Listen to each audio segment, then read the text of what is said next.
Okay,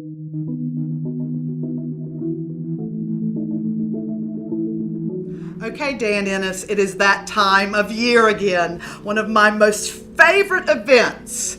Tell us about it. I'm excited too, Robin. It's so great to be here talking to you about the 42nd annual JR Mystery Chicken Festival.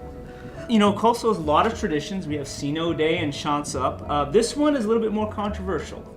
Sometime in the late 70s, an artist went around campus whose name we only know as JR. And this individual painted chicken feet all around campus and then left a giant egg in front of the Singleton building. We know very little after that, but we do know that this caused a series of festivals over the years that celebrate what an important event this is in Coastal's life.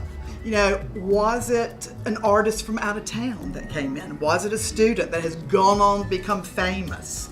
What are some of those rumors that you've heard? Probably a student who knew Coastal pretty well. They had to get on campus at night. The chicken feet were apparently very well done, so we think it was potentially an art student.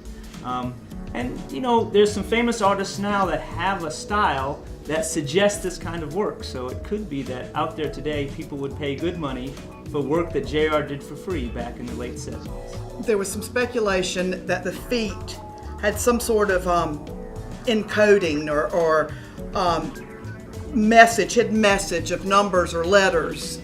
Yeah, I've heard a lot of things like that. Yeah.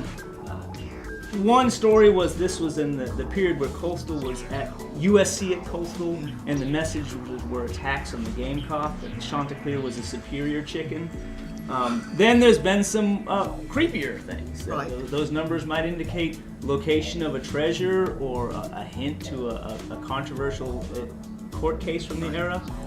And I think they were part of the Fibonacci sequence at the same time, which is mathematically impossible, yet suggests something pretty mysterious about this artist. Let's talk a little bit about the themes that we possibly think. Sure, absolutely. What are some of the whys Right. in this? Well, everybody seems to have a different argument for why we do this thing, why every year we get together to celebrate this strange incident. And then there's some deniers who say that this thing never really occurred, or that this festival has nothing to do with reality. It's a very strange incident in the history of the university. Do we hope that one day that JR will be found, or do you think it's better to remain a mystery? Robin,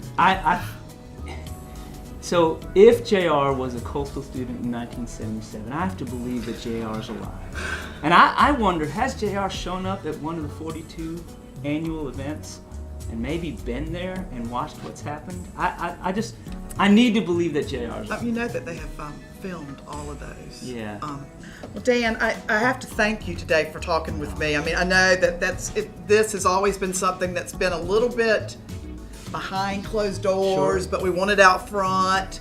And you just kind of shed the light on a lot of things that I didn't know. I'm so excited about it. Food will be there. There'll be food. The chicken fingers. Of course, we wouldn't have it any other way. There'll be music, there'll be an art Yes. contest, there'll be prizes, and we're very excited to share our long Coastal tradition with this year's first-year students. Absolutely. Dan, thank you for joining me today. And please don't miss the JR Mystery Chicken Festival, November the 7th. Come on out. 5 p.m., we'll see you there.